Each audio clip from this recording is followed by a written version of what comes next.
Ecosystem Workforce Program, University of Georgia, the Northwest Fire Science Consortium, and the Northern Rockies Fire Science Exchange. So today we've got researchers from Colorado State University, the University of Oregon, and the University of Georgia. And they've been conducting a 5-year study in order to understand how efforts that began as part of the U.S. Forest Service shared stewardship strategy, that's fun to say, developed over time.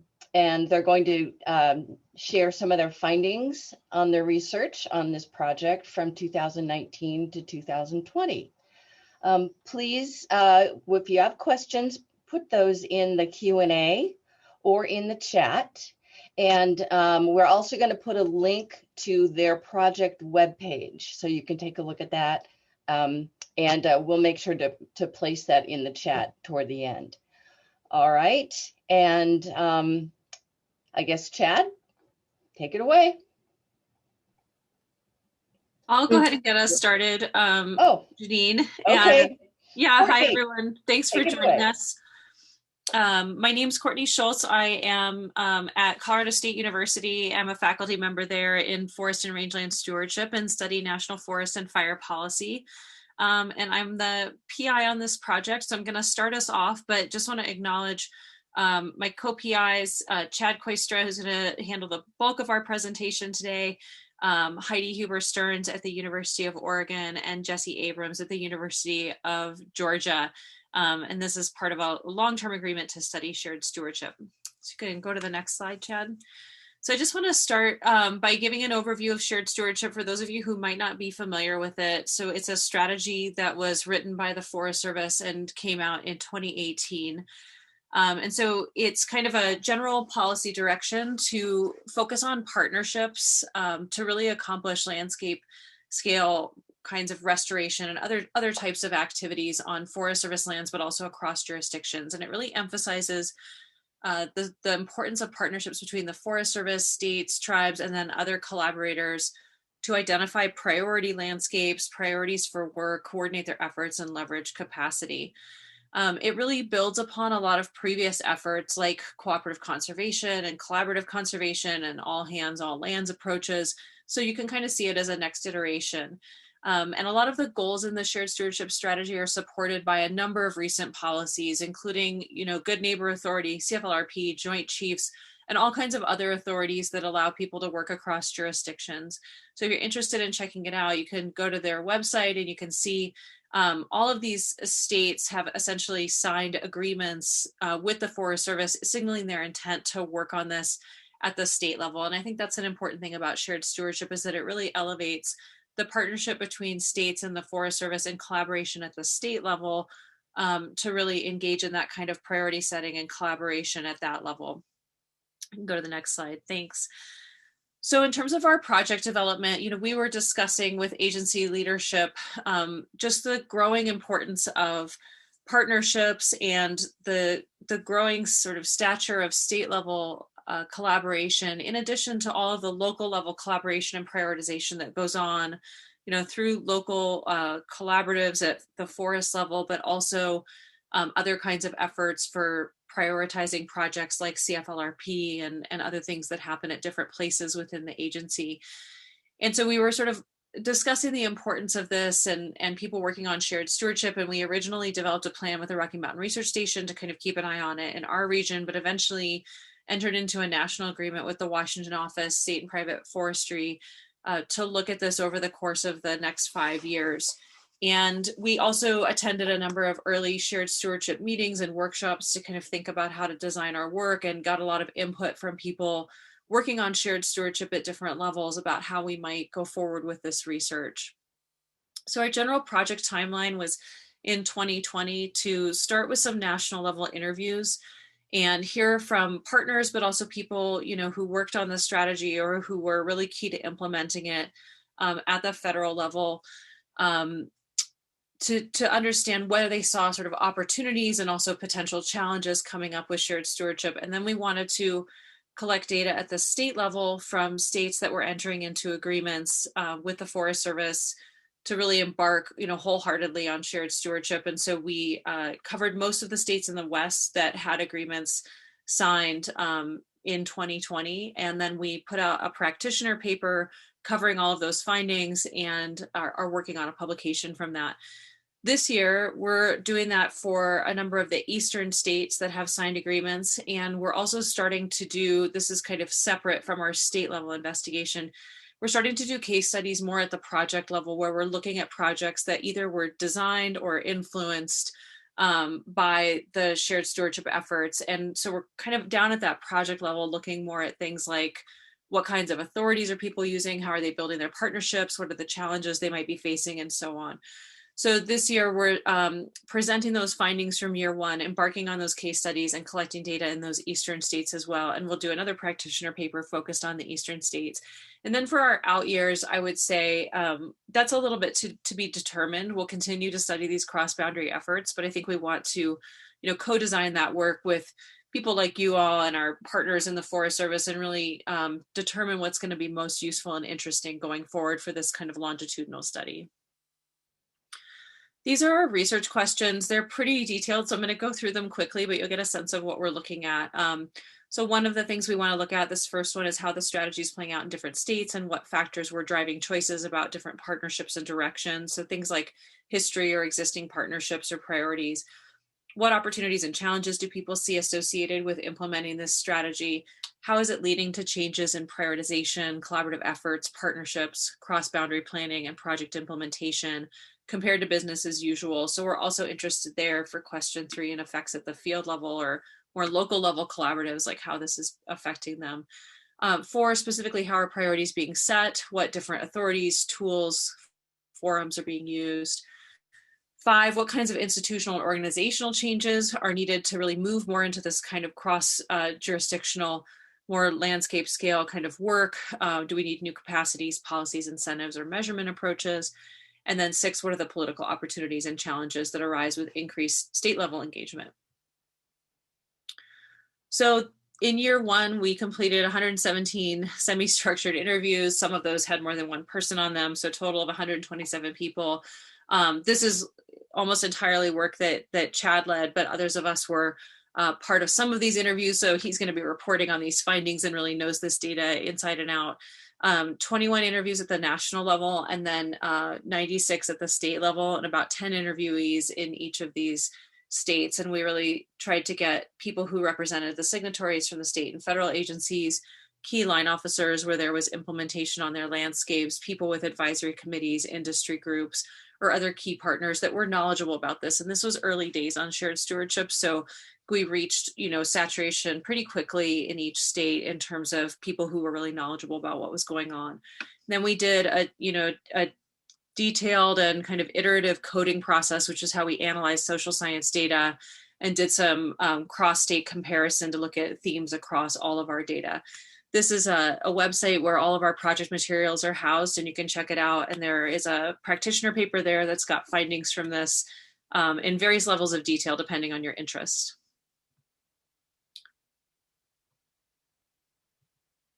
So I'll hand it off to Chad now to talk about our findings.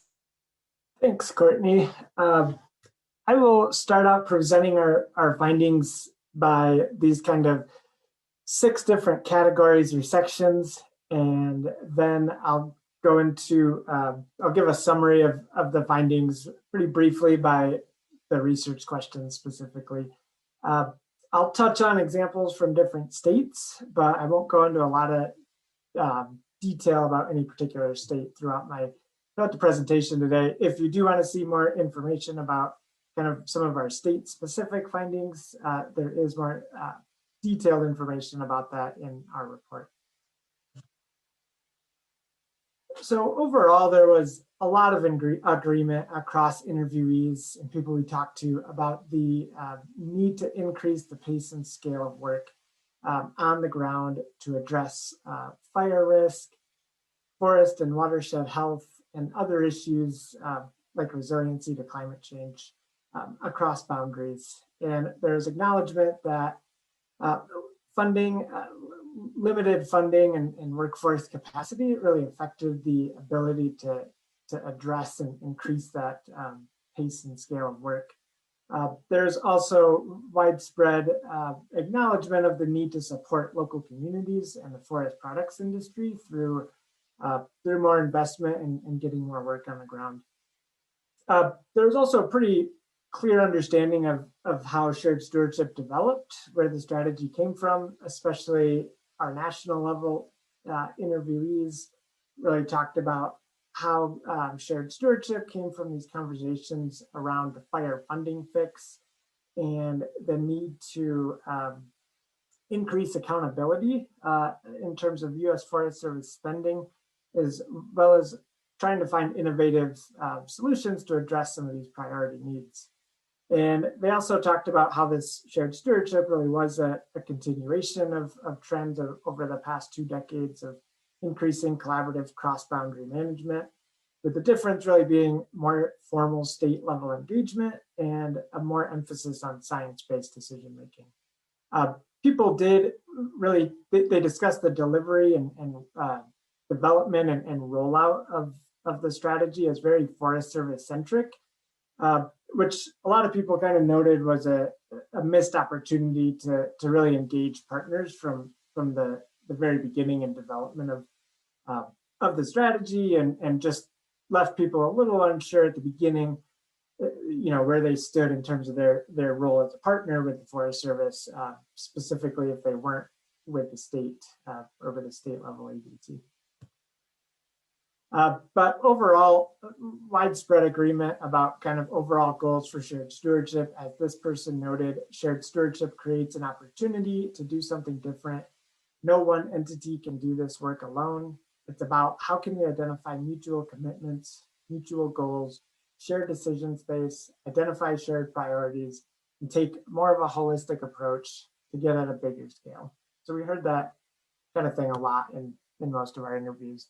And people really talked about shared stewardship as kind of an ethos and a state of mind, something that really acknowledged the need for collaboration to address all of the different interconnected issues in forests and watersheds and across landscapes and communities, and the need for more coordination across jurisdictions and for people to really work together and jointly prioritize planning and implementation to really increase the pace and scale of work across landscapes.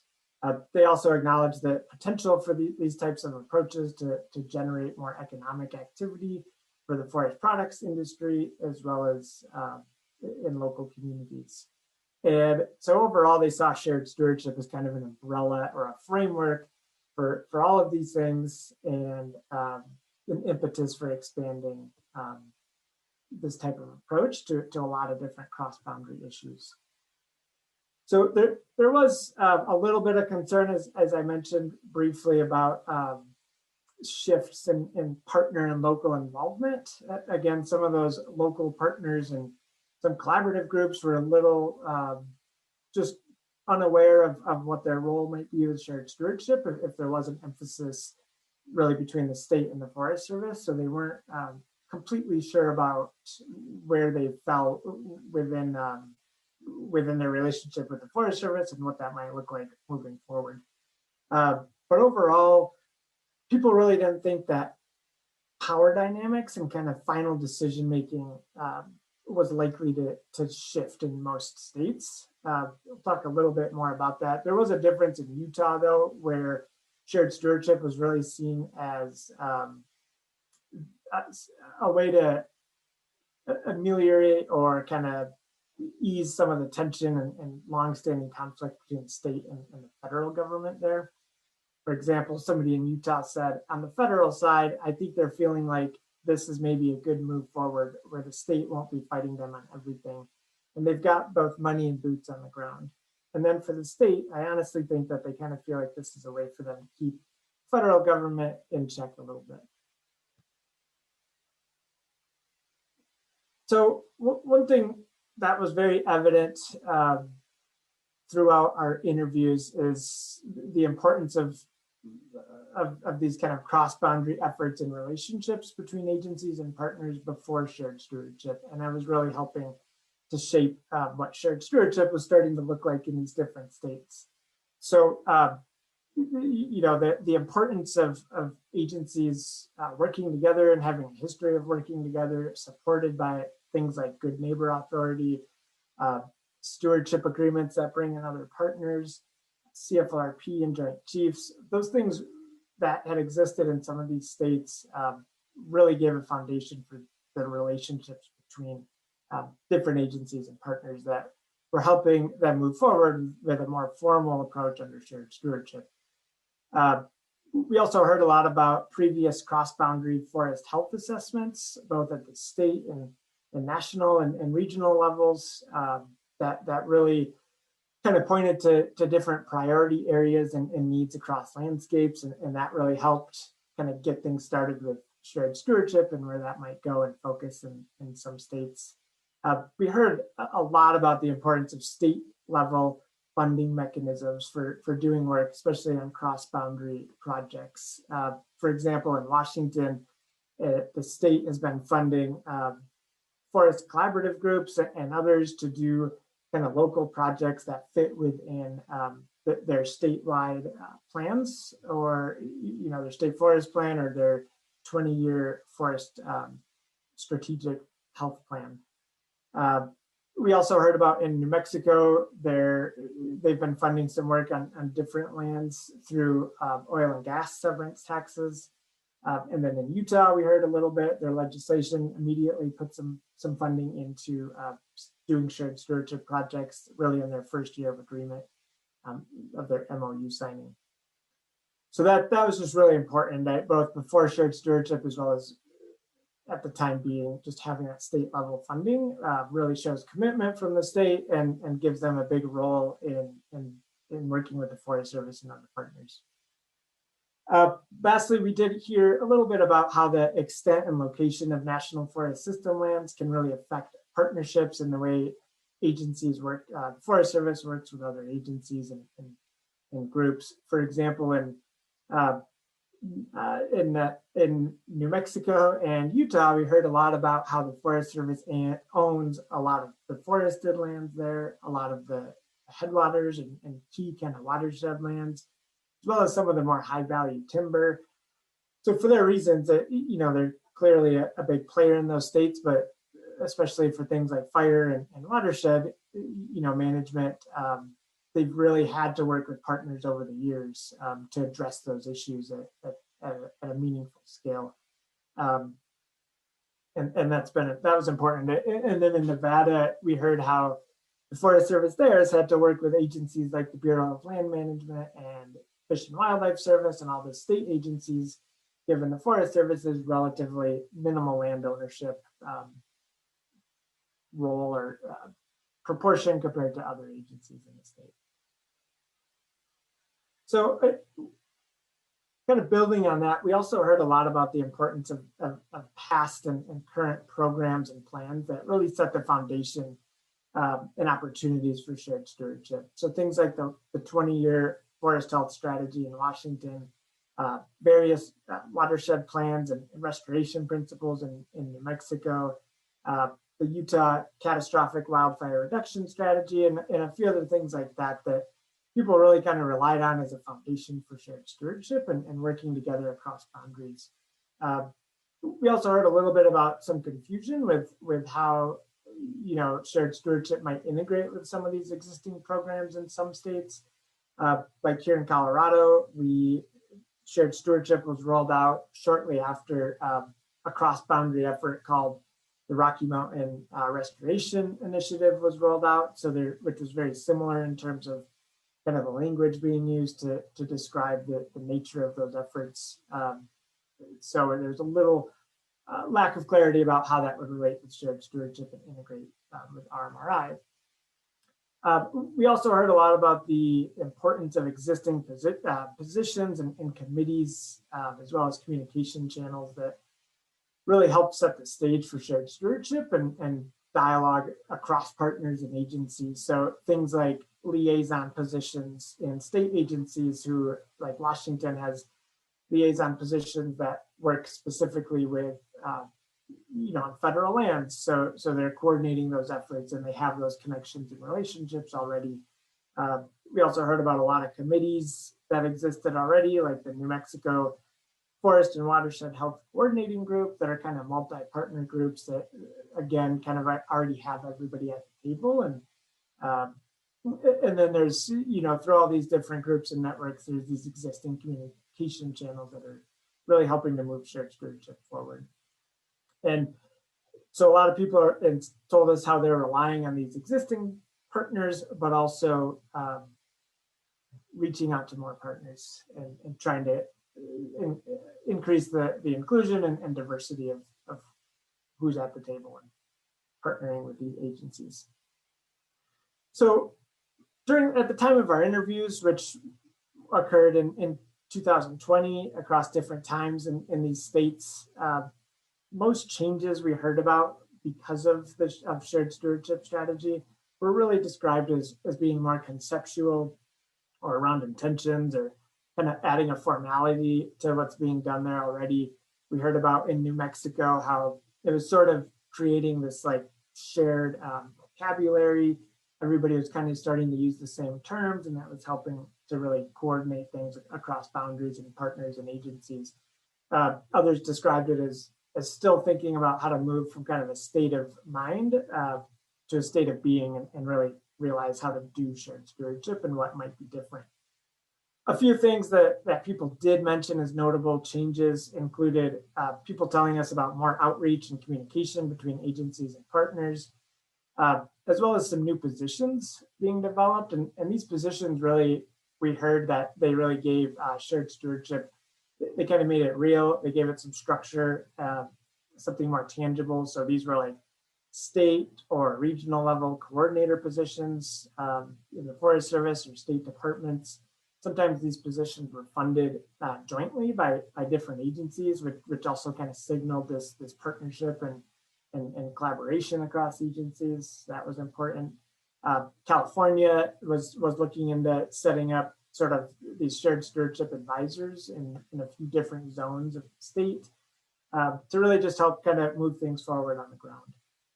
And we also heard about some different stakeholder advisory committees being formed to really inform shared stewardship and guide it and track it, especially in states like New Mexico, where states like New Mexico were kind of relying on existing committees, but states like Nevada, they had an executive and a technical committee that consisted mostly of state and federal agency members to really get together and think about what shared stewardship was going to be there. And so they were in the process of meeting and really having these conversations.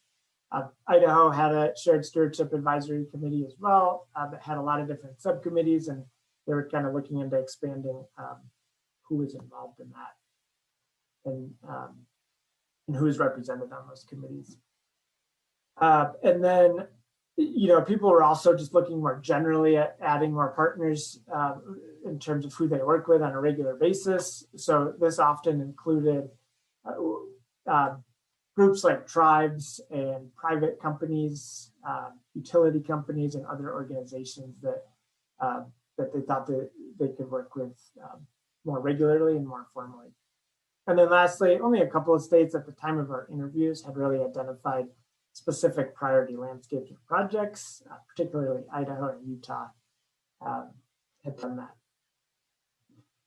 So, most states had really not seen field level changes or actions yet. And we heard a lot, especially from people at that kind of more field level or managerial or program manager level or among partners, that they were really eager for direction and resources. They kind of told us about a little bit of a lack of clear communication from agency leadership about what are the plans and expectations for shared stewardship. Are there going to be more resources? What's expected of them moving ahead? So as this person said, there needs to be more specific direct leadership around this. I would love it if the Department of Natural Resources at the state level and the Forest Service were coming in and saying, okay, folks, across this geography, this is what we want to see. Let's commit to learning together, leaning in together, and figuring this out. We've got those visions moving forward. So they were really looking for some more clear direction. And next, I'll talk a little bit here in about prioritization and what it looks like under shared stewardship. So first, I'll talk about kind of the processes of prioritization and then the outcomes of prioritization according to our interviewees. So people really recognize joint prioritization as a key component of shared stewardship, and kind of understood the need to both think about new ways to do prioritization together, but also incorporate it with existing initiatives or processes. And there was really a range of clarity about what that looked like across different states. In Utah, they were able to move forward pretty quickly with shared stewardship there because they kind of adapted their WRI program, their Water Restoration Initiative program.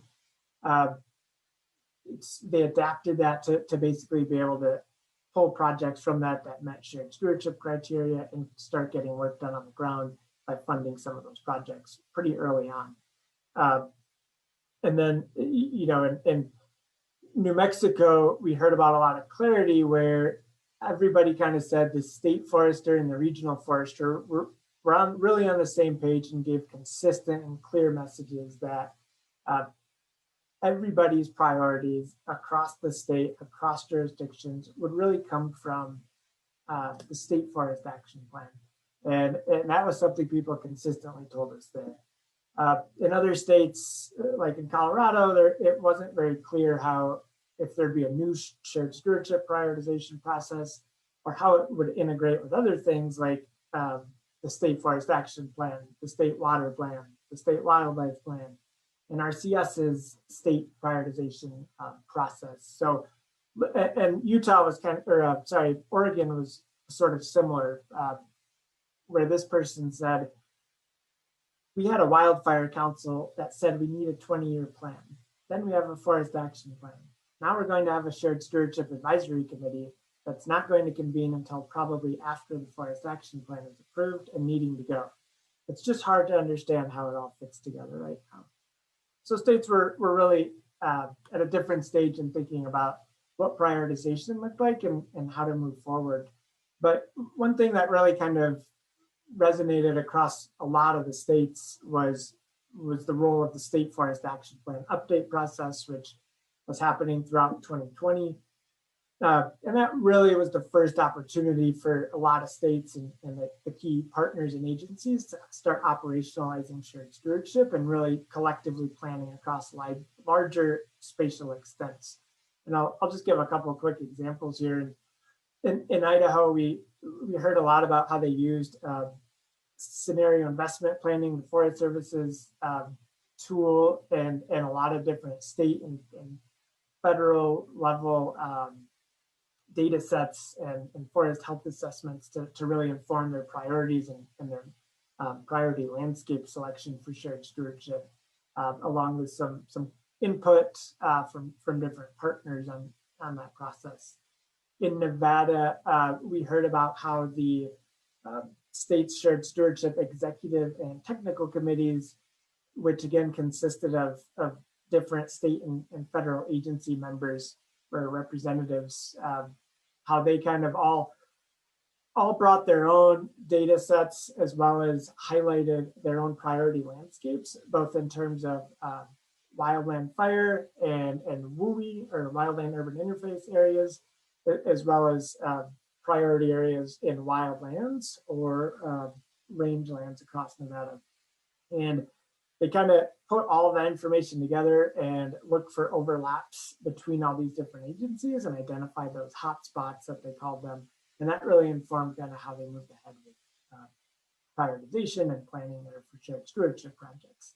In New Mexico, we consistently heard about this iterative process, kind of using a modified version of the Forest Service's scenario investment planning tool, where they worked with Alan Ager's team and others and the Nature Conservancy was a big partner in helping to organize, I think I heard over 100 different data sets looking at all different scales across the state. And they really came out with these high priority areas to address forest health and watershed health and fire issues across the state and across boundaries. And they really made a specific point of making sure there's priority areas on different jurisdictions and really across the state to really just engage more people moving ahead towards these kind of landscape goals.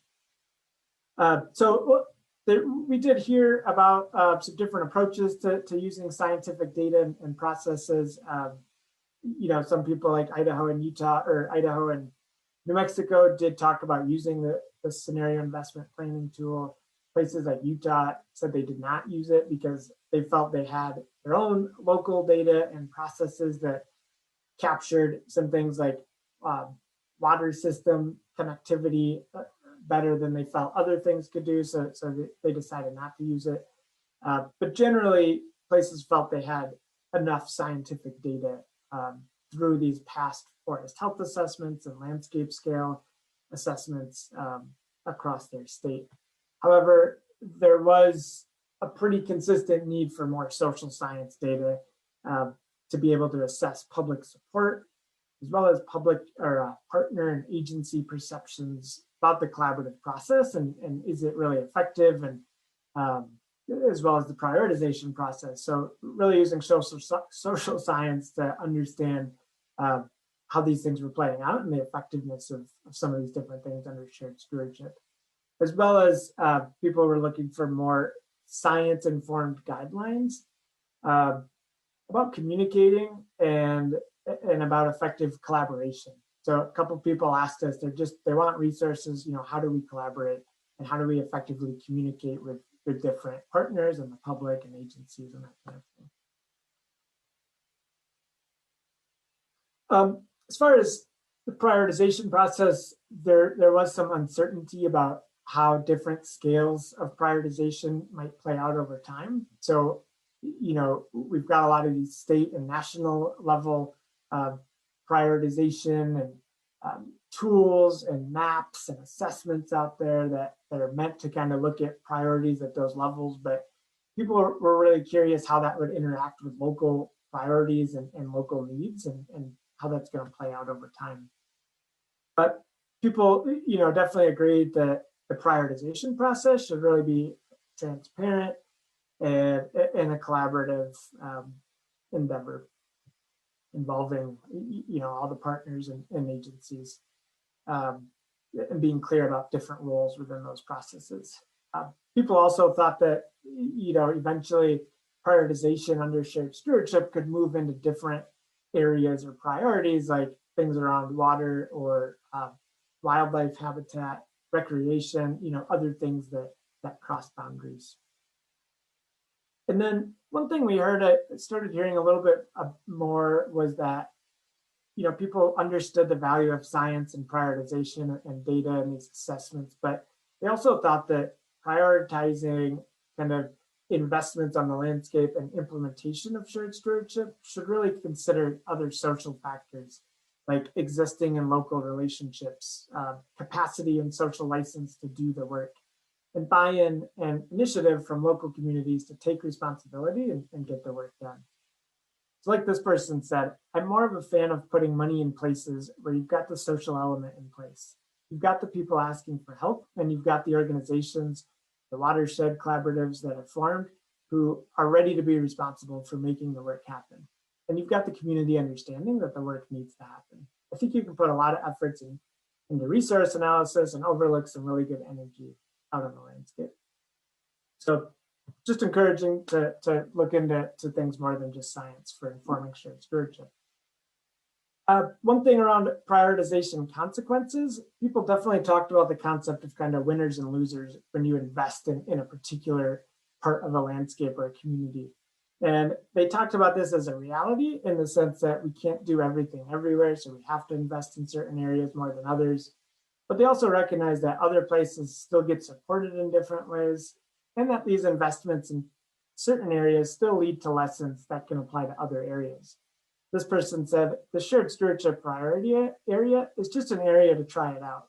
And then hopefully through what we learned within these focal areas and these special project areas, you take a lot of that knowledge and expand it out through other areas on the landscape.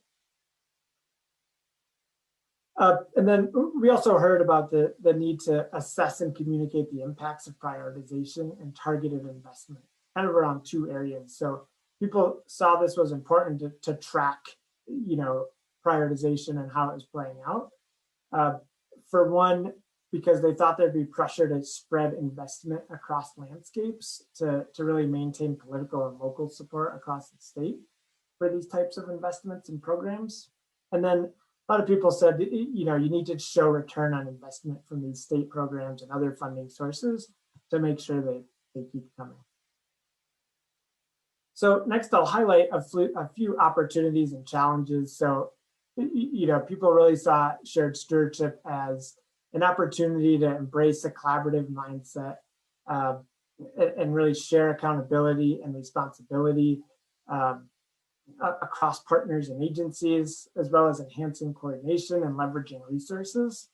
And sharing and taking more risks was also an important part of this. So like this person said, some of that sharing risk, a lot of it is the social side from, or the social political side from the standpoint of celebrating together, but also being there shoulder to shoulder in partnerships when things don't go well. So people thought they, again, could, under shared stewardship, really expand and diversify their partnerships, maintain existing partnerships and local involvement. A couple perspectives around litigation came up. The one being that some people were a little hesitant to work more with the Forest Service because they thought that might bring in some national level litigants to their local level projects that weren't there before. Others thought more collaboration could lead to less litigation in their landscape. And then people were just really interested in forums and webinars and meetings that really allowed for both shared learning as well as opportunities for developing partnerships and relationships. We overwhelmingly heard about the need for strong leadership and, leaders who really promoted their staff and supported their staff through resources and performance measures or incentives in trying new approaches and building more partnerships, as well as leaders clearly communicating their expectations and intentions for their staff to engage in more partnerships and really do shared stewardship. In terms of policies and implementation options, people did not talk about the need for more policies or mechanisms. They really talked about the need for more training and examples about using existing tools and funds across jurisdictions. They also talked about this kind of NEPA bottleneck with not having enough staff and resources and maybe needing expanded categorical exclusions to really help move the NEPA process forward a little quicker. Again, we heard a lot about the importance of these positions and advisory committees, coordinator, liaison positions, and these different multi-party advisory committees to really stand up and support shared stewardship. And people saw that as an opportunity to bring in more partners and give more people a say in this stuff.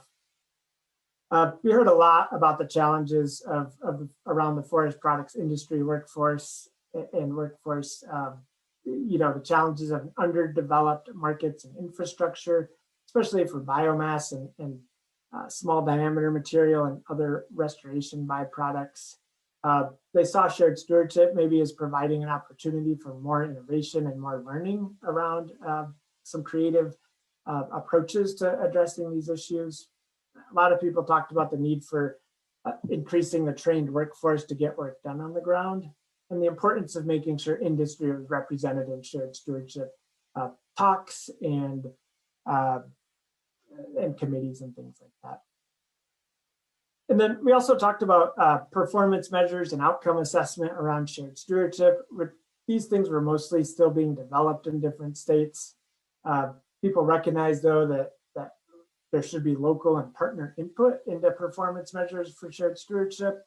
There's interest in a high-level framework, but also allowing flexibility to bring in some of those more local level issues and perspectives into performance measures to really assess shared stewardship. We did hear some concern about how timber-focused targets, especially in the Forest Service and some state agencies, might affect, the ability for some groups to focus on other more outcomes-based approaches, like looking at things like forest health, collaboration, and community engagement. And so they saw that really those types of outcomes, I think, reflected more what they were trying to get out of shared stewardship than just timber targets. This person said, in my world, it's not acres, it's about making a difference on the land. We also heard about how, in some states, certain areas with high value timber didn't align with areas at most risk for fire or high value watersheds, things like that. And people were taking different approaches to developing these performance measures. And again, they really thought this should be a transparent and collaborative process. Some people were using their shared stewardship committees to develop these. Others were relying on third-party consultants or groups like RVCC to kind of help inform how they're thinking about performance measures.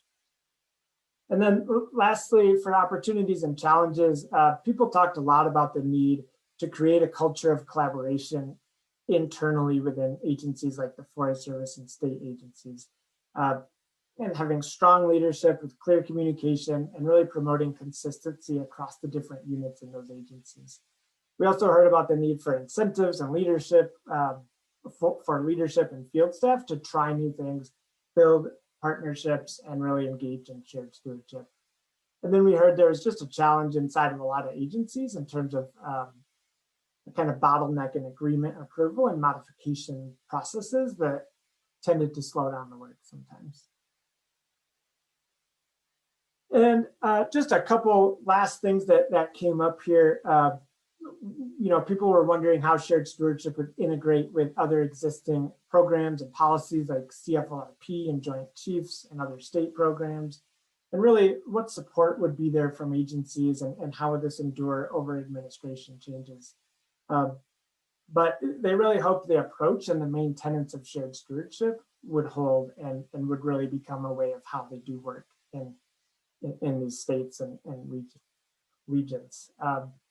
There's a little bit of concern initially among some people that this was really a way of shared stewardship was kind of a way of devolution of federal lands to the states, but that just really hadn't materialized according to our participants.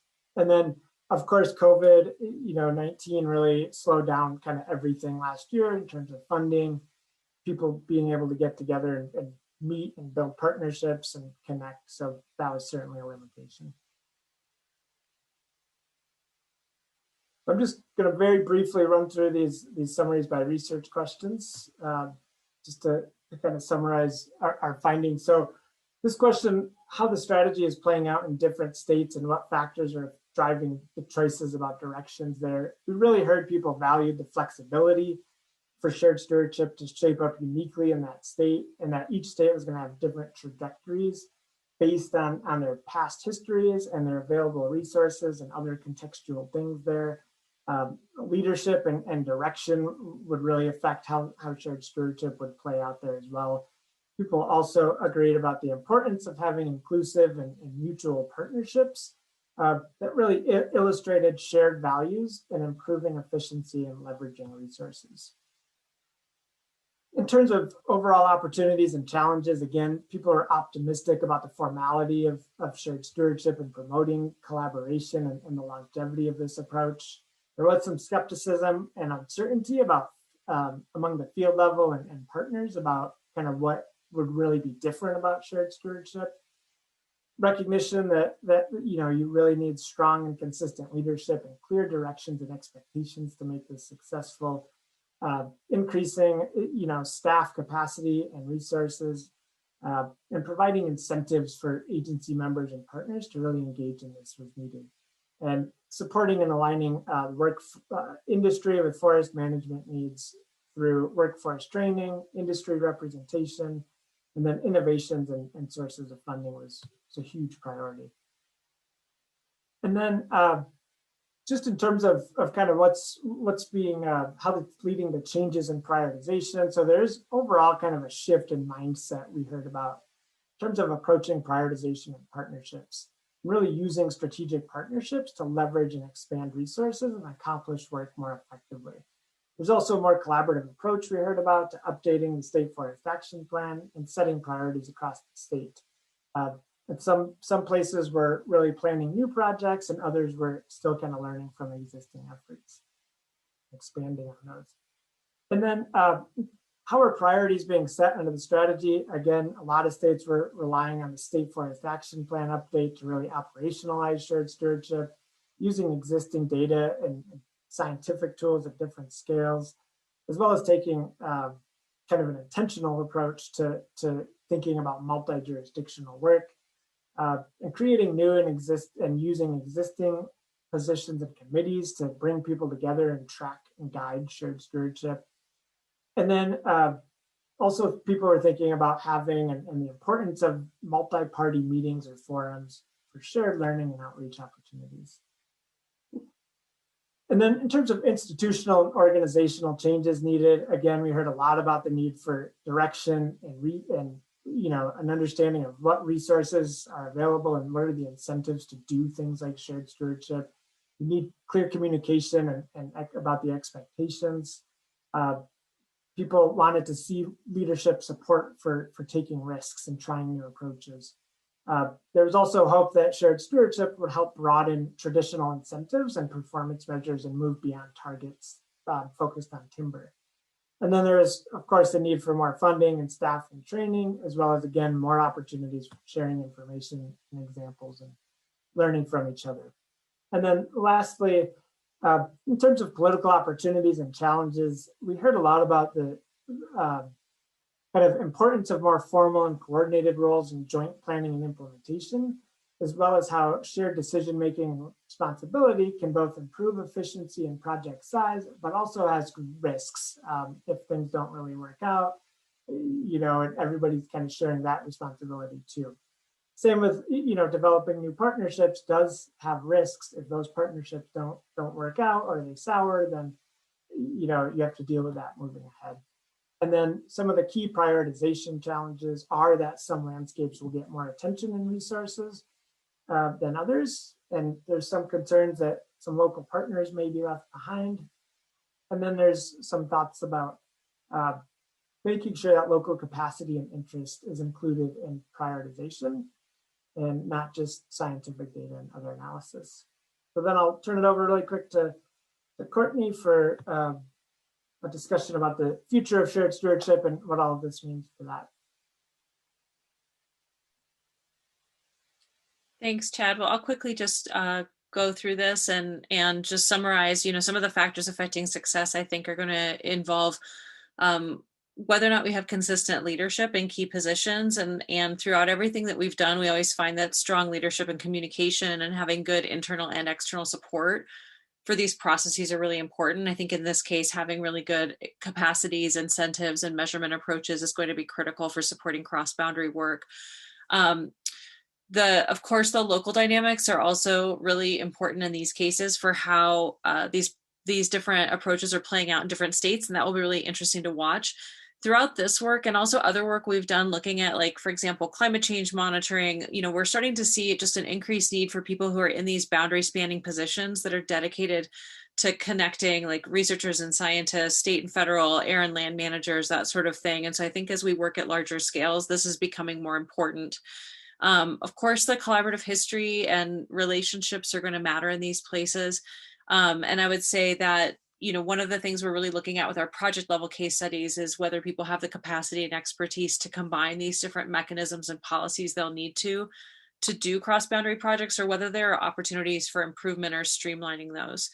Of course, always transparent and clear communication is going to be really important. And as Chad has mentioned, I think people are eager for peer learning opportunities that just allows them to see what different people have done, maybe share, different strategies about prioritization, about mapping, whatever it might be, how they're managing their governance of these groups at the state level. All of those peer learning opportunities have been really valuable in approaches like this that are being replicated in different places.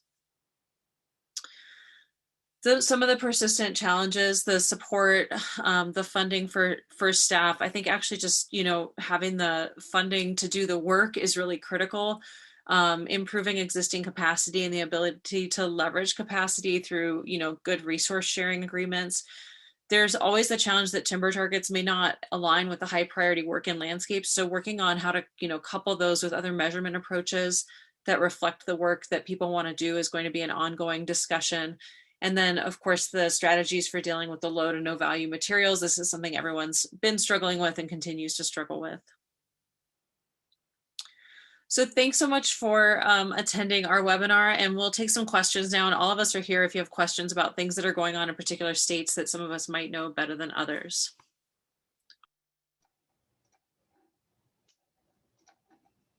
Thank you, guys. So there are some questions. There was one put in the chat fairly early on, and I can read that for you. It's from Ken Borchard, and he asks, I understand planning and prioritization very well, but if it does not result in meaningful implemented actions, how will anything change? Then he comments that the government has spent tens of millions of dollars over the years talking about what needs to happen, developing studies and crafting many plans. When will the action or output be commensurate with the amount of funding that was spent on plans? Meanwhile, forest health is continuing to decline and massive wildfires will continue to rage uncontrolled. So 2 questions in there. Yeah, I mean, I think this is a much larger conversation, but I would say that, it's a real challenge to understand whether or not the efforts that go into planning are worth the outcomes. But I would certainly agree that we're going to need more funding to go into this work for that to be effective. One of the interesting things that's happening is increased state level funding in a lot of different states. There's new policy in Washington creating a fund for this kind of work. There's policies in, existing policies in Oregon and California and other states. So that's really exciting. And then, of course, the Biden administration is increasing requests for this kind of work as well. So we'll see how that goes. One of the cool things that could happen is that funding, could be tied to co-set priorities at the state level. And that might be one way that funding gets funneled through some of these efforts. Okay. So in the Q&A, and I'm not sure if you can see that, but John Bailey asks, you mentioned that power dynamics are unlikely to change, but how will things improve without a shift in power dynamics and leadership and a charge/goal/responsibility of managing the land actually doing something? And he says that federal land managers struggle to do much given a wide range of often conflicting rules and regulations. It seemed to be more important than accomplishing work on the ground, and most of the budget is going for wildfire suppression. Can part of shared stewardship be performance measures to do measurable work on the land? Yeah, I'll start this off and then toss it to Chad. But I do think that, one of the things we were trying to get at is this question of whether or not shared stewardship was going to be kind of like a smokescreen for devolving power to the states. And that's just not something that we heard in our interviews. It was certainly an anxiety that was out there. What we heard was that it was valuable to have the states and the federal government talking together about how to integrate priorities and how to think about leveraging capacities and sharing data sets. And I think consistently we heard that was a positive step forward that people want to continue, whether or not the language of shared stewardship persists. So in that way, I would say, there is a subtle change in power dynamics that I think is valuable. And I'll also just mention that there are some really cool examples of performance indicators that are focused more on things like getting fire back on the ground. Utah has just put out a really interesting set of those. And maybe I'll hand it over to you, Chad, to share any thoughts on that or anything else on this question. Yeah, thanks. I was going to bring that up with Utah, and I know we heard a lot about states thinking about how to make measures and develop performance measures that really looked at progress on the ground and these kind of forest health and watershed health metrics. And they were really still thinking through that, but they thought it should be more than just acres treated or timber targets. I will say, a lot of people talked about the need to think about performance measures around other aspects of shared stewardship, like this partnership and collaboration and joint prioritization. So in Idaho, Idaho Department of Land, Forest Service, and a couple other groups developed this survey called the Partnership Survey that they sent to all the different key partners and agencies. And they're going to do it on a regular basis every year or two and really track, how effective do the key partners feel they're being included as partners, and how do they feel about collaboration. So that's one way they're trying to track that over time. And it's not really related to implementation, but it's a big part of shared stewardship. Okay. Sorry, I'll just add one other thing to that is some work that we did at the Ecosystem Workforce Program with RVCC that was funded by the Forest Service was work looking at developing shared stewardship performance measures with partners. And so I can stick a link of that in here too. Same thing that Chad said, different aspect of performance measures, but some of that is being looked at. Okay, great. Thanks, Heidi. So Jill Young asks, Chad, did any interviewees report that they need more understanding of scientific terminology to apply land management practices properly? Example, fire ecology concepts, temporal spatial scales for prescribed burn application, or practitioner and researcher collaboration to be able to be more effective in management approaches?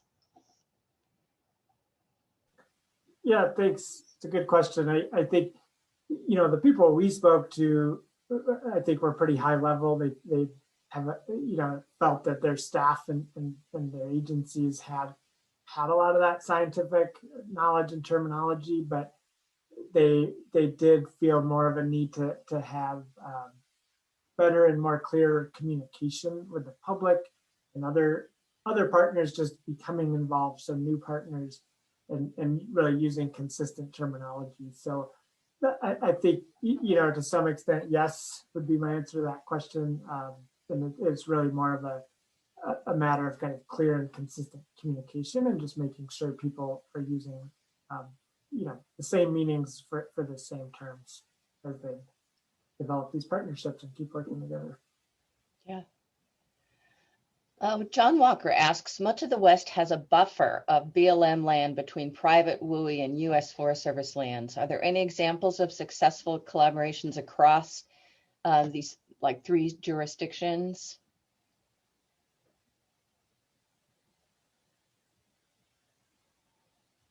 I'd say that's probably more something that we'll get at specifically when I get to our case studies.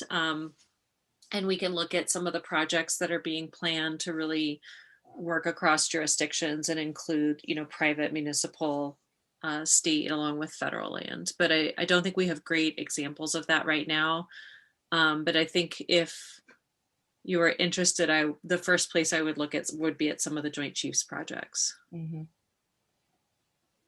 Yes. Okay. Well, we have time for one more question. Dave Johnson, I think I heard a single mention of tribal involvement. Given that all public lands are ceded lands and tribes/natives have millennia of experience in successfully managing those, it seems that tribes should have a major seat at the collaboration tables. What are other collaborators doing about that? I will real quick and open this up to Courtney and others to touch on that, but I will say a lot of our interviewees did recognize the need to work more closely, specifically with tribes, and I'm not sure what they were doing yet. They really, for some people, I think this was really a formal impetus to do that, and they were really starting to think about that more. And sometimes that starts with working with or having a tribal liaison in the regional offices of the Forest Service or in the state agencies.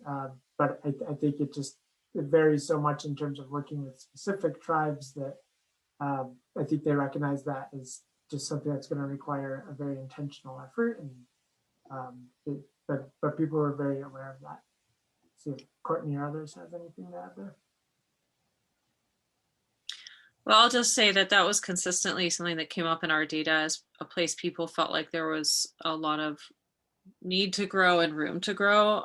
So when we would ask people about entities that they felt like needed to be part of those conversations, they would often mention tribes. But I think those relationships have in a lot of places been, obviously neglected. There were some states that were really particularly making an intentional movement in that direction. I think New Mexico, it was maybe an example that stood out, and it will be interesting to watch what they do there over time. All right. Well, that's our time. Thank you very much to our presenters. I want to just comment that Heidi had put up a report on implementing outcome-based performance measures that align with forest shared stewardship strategy in the chat. So please go ahead and copy that link if you'd like. And again, thank you very much to the work that you guys are doing, and thank you for all of you for attending. We'll see you next time.